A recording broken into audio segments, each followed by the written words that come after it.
11-годишно момче от вълчедолското село Брестак почина 3 дни след като бащата на негов съученик го е пребил. Заключението на съдебните лекари обаче сочи, че смъртта на детето не е настъпила вследствие на побоя. Прокуратурата разследва случая. Повече сега от Йордан Фотев. Здравейте! Побоят над починалото момче е нанесен във вторник след обяд в село Червенци, където е учило то. След случилото се, момчето не е потърсило помощ, а се е прибрало в дома си в Брестак с подута ръка. Родителите му са го отвели в болница във Варна, където е установено, че има фрактура на китката и охлузвания. Момчето е оставено в болницата за операция на ръката, но 3 дни по-късно е починало. Чуйте сега повече от прокуратурата.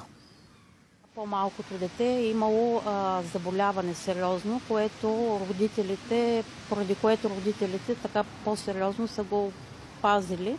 И може би това е било причината за агресията, която бащата проявява към по-голямото 11-годишно дете. Разбрахме, че не е в рамките на училището. Не е в рамките на училището. Станало е в селото, защото бащата е търсил това дете.